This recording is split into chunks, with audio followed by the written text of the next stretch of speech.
Today, we're going to dive into the anatomy of a crisis, a fictional but incredibly realistic US-Iran war. We're looking at a fictional live news blog dated just a couple of years from now, March 3rd, 2026. And what it shows is just how fast a regional conflict can explode into a full-blown global emergency. And, the very first sign that things were going sideways wasn't military at all. It was economic. Before anyone even had a clear picture of the fighting, the Dow Jones Industrial Average just cratered, dropping over 1,000 points. Right away, that sent a signal that this war's fallout was going to be felt everywhere, not just on the battlefield. So what started as a seemingly targeted operation just spread. It spread like wildfire, pulling in more countries and escalating across the entire Middle East. Let's break down how those first few military moves went down. The initial American response was absolutely massive. According to U.S. Central Command, American forces took out 17 Iranian naval ships and hit nearly 2,000 targets on the ground. The whole point was to deliver a knockout punch to Iran's ability to fight back, especially hitting their air defenses and missile sites. But Iran's counterpunch was just as big and maybe even smarter. They immediately closed the Strait of Hormuz. Now, you have to understand, this is one of the most important choke points on the entire planet. About a third of the world's seaborne oil has to pass through that narrow strait. By shutting it down, Iran basically flipped a switch, turning a military fight into a global energy crisis overnight. And while all these huge strategic moves are being made, there's always the human cost. And as of this report, that number stands at 6. 6 U.S. service members killed in action. The Pentagon released the names of 4 of those soldiers, all Army reservists killed in a drone attack in Kuwait. Captain Cody Cork, Sergeant First Class Noah Titchens, Sergeant First Class Nicola Moore, and Sergeant Declan Cody. It's just a brutal reminder that behind the market numbers and the headlines, there are real people, real families just getting their lives torn apart. Okay, so you've got a major war breaking out, and the world's oil supply is suddenly in jeopardy.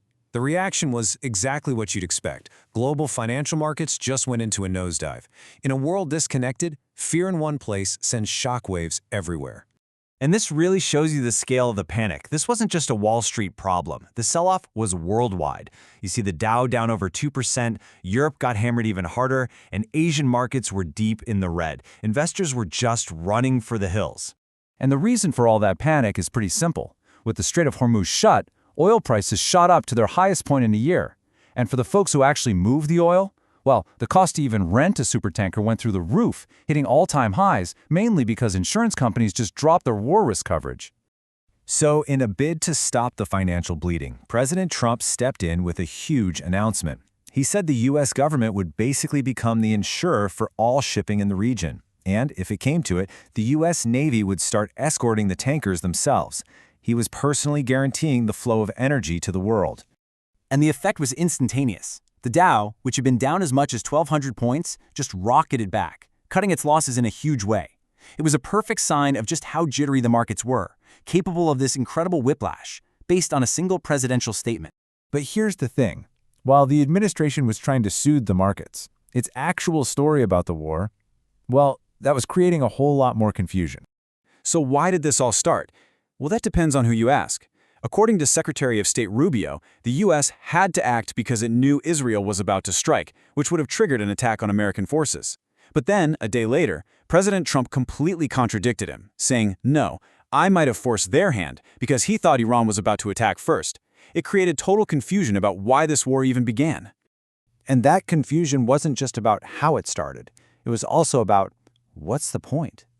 As Senator Mark Warner pointed out, the goal of the war seemed to change every single day. One day it was stopping Iran's nuclear program. The next it was taking out missiles. Then it was regime change. Then sinking the whole Iranian fleet. If you don't have a clear goal, how on earth do you know when you've won? And look, this wasn't just some abstract thing playing out on stock tickers and in government press rooms. It was having a direct, tangible impact on major companies, and of course on ordinary people just caught in the middle of it all. I mean, just look at this fallout. Amazon Web Services had 3 of its data centers in the region damaged by drones. Tech giant NVIDIA had to shut down its Dubai office.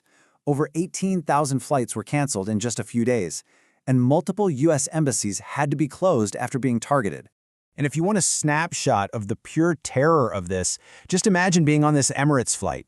It was only 30 minutes away from landing in Dubai when the pilot comes on and says they have to turn back to Mumbai because Iran had just fired missiles at the UAE. The chaos was literally happening in real time at 30,000 feet. Now, in the middle of all this mayhem, a really fascinating and kind of weird tech story emerges. It involves a company called Anthropic. You might not know the name, but they're a huge player in artificial intelligence. They build those massive AI models, kind of like what's behind Google's Gemini or OpenAI's GPT. Okay, get this. Just days before this war kicked off, the Trump administration had blacklisted Anthropic. They called it a supply chain risk and ordered all federal agencies to stop using its technology. But then, a source confirmed that the U.S. military was actively using that very same company's AI to support its operations in Iran. It's just a mind-boggling contradiction right in the middle of a war.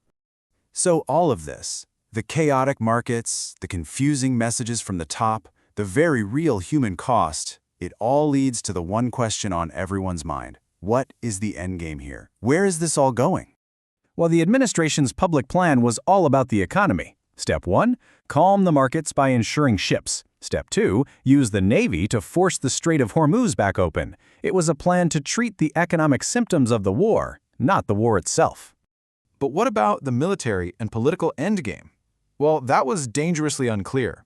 As a former CIA head of Middle East operations, Ted Singer put it, the definition of victory was entirely subjective. He called it Trumpian, which basically means the war ends whenever the president decides it's over, based on goals that could change at any moment. And so, that's where things stand. A war that started under a cloud of confusion, with goals that shift by the day, and with economic and human costs that are climbing by the hour. It really forces you to ask, in a crisis this volatile, what on earth could possibly happen next?